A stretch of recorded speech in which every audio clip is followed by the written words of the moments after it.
Bismillahirrahmanirrahim. Starting with the great name of Allah, who is the most beneficial and merciful. Assalamu alaikum, dear students. I am Aksanas, your science teacher from primary wing. Today again I am here to take your class as I know that you are missing your school and all school activities. So I have something for you to share with you. Here is some memories that reminds you to your school days. Hope all you will enjoy that memorable moments. जैसा कि आप सब अपने school days को बहुत miss कर रहे हैं, मैं आपके साथ कुछ स्कूल की पुरानी यादों को ताज़ा करना चाहूँगी ताकि आप जो स्कूल को मिस कर रहे हैं उस तकलीफ़ में या उस दुख की शिद्दत में थोड़ी सी कमी आ सके। और हम दुआ करते हैं कि आने वाले दिनों में हम दोबारा स्कूल में उसी तरह से जैसे हम पहले अपनी तालीमी सरगर्मियों को जारी रखते थे वैसे ही जारी रख सकेंगे। इंशाअल्लाह we will soon be together and get rid from this dreadful virus. May Allah Almighty protect us and give us courage to fight with this virus. Ameen. Now let's move to the class. First of all, I requested you to please take out your handouts, books and workbook to easily understand this lecture. First of all, I am going to take the assessment of previous topic functions and parts of nervous system. गुज़िश्ता class में हमने nervous system के parts और उसके functions के बारे में बात की थी। अब मैं आपसे कुछ सवालात पूछने जा रही हूँ जो कि हमारे प्रीवियस टॉपिक से रिलेटेड हैं। उम्मीद है कि आप उन सब के जवाबात जानते होंगे। मेरे पूछे गए तमाम सवालों के आप सब जवाब देने की ज़रूर कोशिश कीजिएगा। Here is the first question for assessment and the question number 1 is that Which organ is the message center of your body? कौन सा ऑर्गन है जो कि हमारी बॉडी में मैसेज सेंटर कहलाता है? I hope all of you will know the answer. Try to answer this question.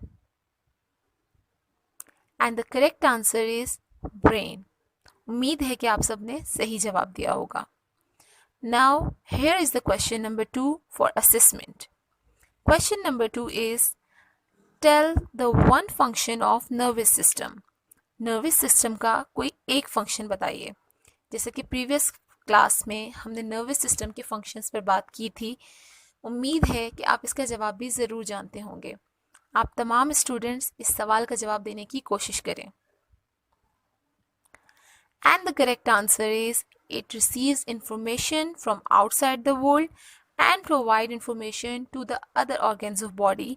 ये इंफॉर्मेशन बाहरी दुनिया से रिसीव करके हमारे बॉडी ऑर्गन्स को प्रोवाइड करता है। There is one more function and there are also too much functions but let discuss about this to.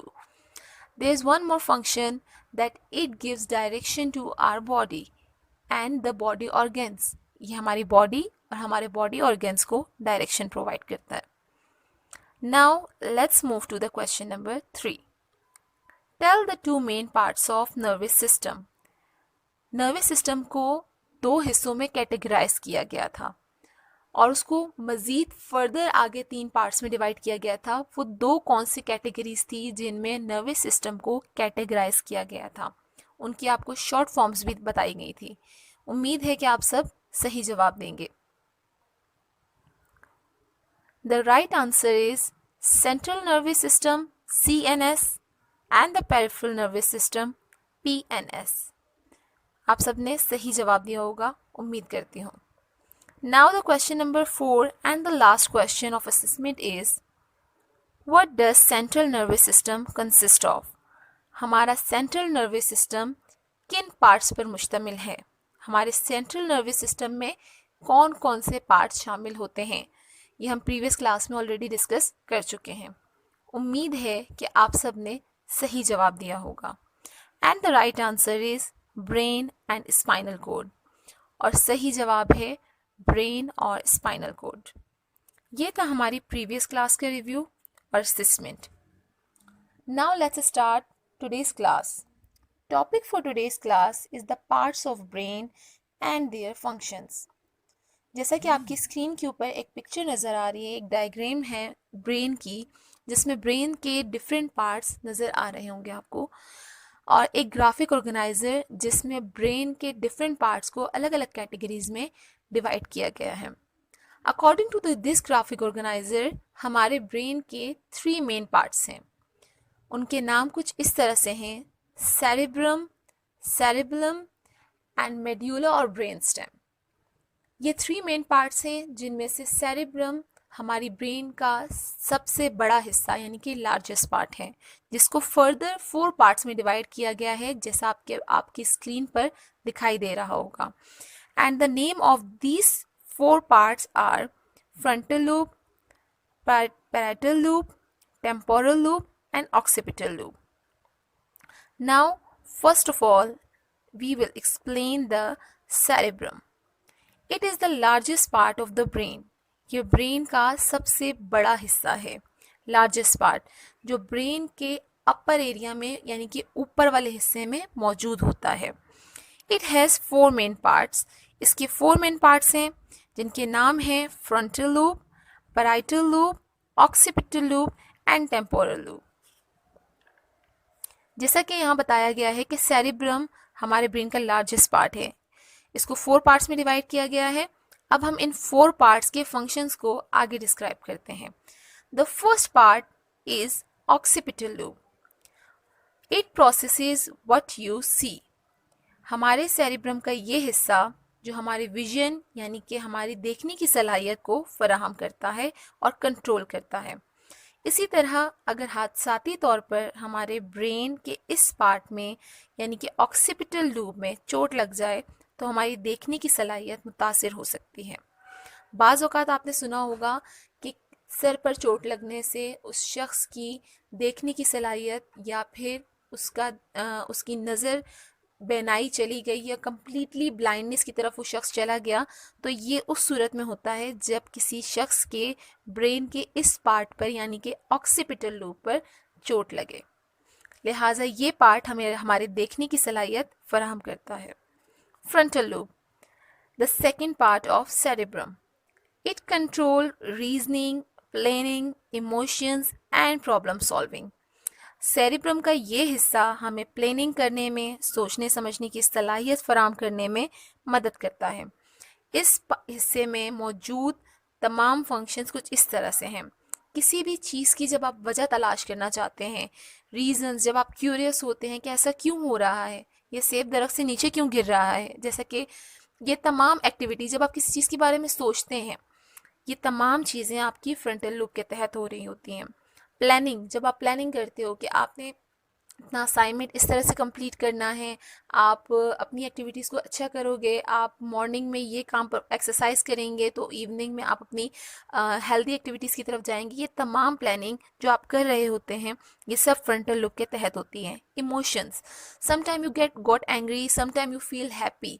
कभी आप बहुत गुस्सा हो जाते हैं, कभी आप बहुत खुश अच्छा महसूस करते हैं। ये तमाम चीज़ें फ्रंटल लूब के कंट्रोल में होती हैं।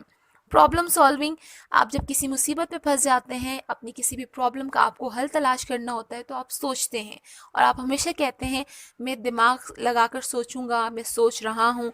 तो ये दिमाग का वो हिस्सा जो आपको सोचने में मदद करता है, आपकी प्रॉब्लम्स को सॉल्व करने में हेल्प करता है, उस पार्ट का नाम है फ्रंटल लूब।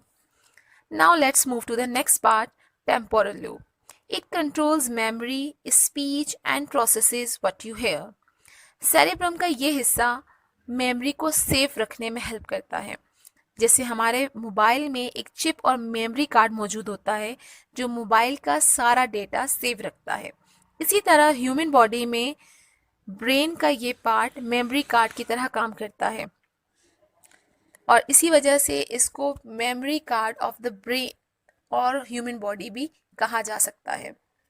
इसके अलावा टेम्पोरल लूब हमारे बोलने और सुनने की सलाहियत भी फराहम करता है। Now the last part of cerebrum, parietal lobe. It controls movement, recognition and some senses. Cerebrum हमारे ब्रेन का वो पार्ट है जो कि हमारी मूवमेंट यानी कि हमारी हरकत, चलना फिरना,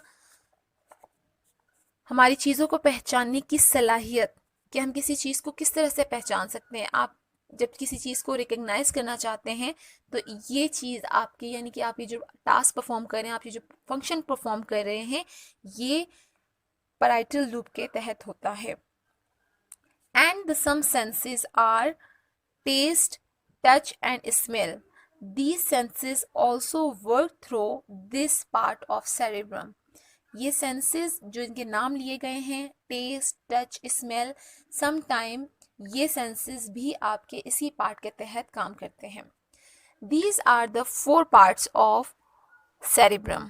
Now let's two major parts of brain, and these 2 parts are cerebellum and medulla. Cerebellum हमारी बॉडी में बैलेंस और मूवमेंट को कंट्रोल में रखता है। आपकी बॉडी में किस तरह से बैलेंस बरकरार रहेगा और आपकी बॉडी किस तरह से मूव कर रही है, इसका कंट्रोल सेरेब्लम के पास होता है। सेरेब्लम लोअर एरिया में, यानी कि अपर पार्ट में जब आपका सेरेब्रम मौजूद है तो it is present in the lower area और lower surface of your brain. Medulla, जिसको ब्रेन स्टेम कहा जाता है, ये हमारी बॉडी को, हमारे ब्रेन को बॉडी के दूसरे हिस्सों से, यानी कि स्पाइनल कोड से लिंक करता है, जिसकी मदद से हमारा ब्रेन तमाम मैसेजेस स्पाइनल कोड को से होते हुए हमारे दूसरे बॉडी ऑर्गन्स की तरफ ट्रांसफ़र कर देता है। इस तरह हमारी बॉडी के तमाम, हमारे ब्रेन के तमाम मैसेजेस हमारी बॉडी तक ट्रांसफ़र हो जाते हैं। जैसे कि आज की वीडियो में हम ऑलरेडी डिस्कस कर चुके हैं ब्रेन और इसके पार्ट्स के बारे में, एक छोटा सा रिव्यू लेते हैं। सेरेब्रम हमारी बॉडी में मौजूद सेंसेस, हमारी चीज़ों को सीखने की सलाहियत, हमारी मेमोरी, थिंकिंग, चीज़ों के बारे में सोचना, डिसीजन मेकिंग, फैसला लेना, प्लानिंग, मंसूबाबंदी करने में, रीजनिंग, किसी भी चीज़ का रीज़न तलाश करने में, इन तमाम चीज़ों को जो पार्ट कंट्रोल करता है वो है सेरेब्रम। सेरेब्रम के तमाम फंक्शंस फर्दर 4 कैटेगरीज में डिवाइड हो जाते हैं जब हम सेरेब्रम को 4 डिफरेंट लूब्स में डिवाइड करेंगे। उन 4 लूब्स के नाम आपकी स्क्रीन पर मौजूद हैं, जो कि frontal lube, parietal lube, occipital lube and temporal lube. Number 1 is the frontal lobe. The frontal lobe controls reasoning, planning, speech, movement, emotions and problem solving. मिसाल के तौर पर आपको किसी चीज़ में हेल्प चाहिए, प्लानिंग करनी है अपने सब्जेक्ट से रिलेटेड, अपने एग्जाम से रिलेटेड, तो आप जो प्लानिंग करेंगे वो आप ब्रेन के इसी पार्ट के ज़रिए, यानी कि फ्रंटल लोब के कंट्रोल में रहकर और उसी के तहत करेंगे। Second part is the parietal lobe. Parietal lube आपकी बॉडी को मूव करने में, मूवमेंट में हेल्प करती है, ओरिएंटेशन, रिकग्निशन, चीज़ों को पहचानने में हेल्प करती है। ऑक्सीपिटल लूब, जिसकी एग्जांपल पहले भी दी जा चुकी है कि ये आपके विजन को कंट्रोल करती है, यानी कि आपके देखने की सलाहियत इसी लूब के तहत हो रही होती है।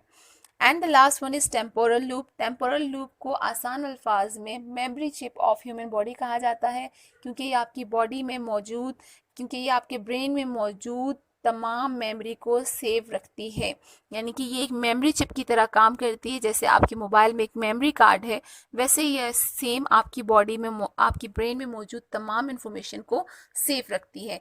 इस पार्ट पर चोट लगने से आपकी मेमोरी लॉस का ख़तरा होता है।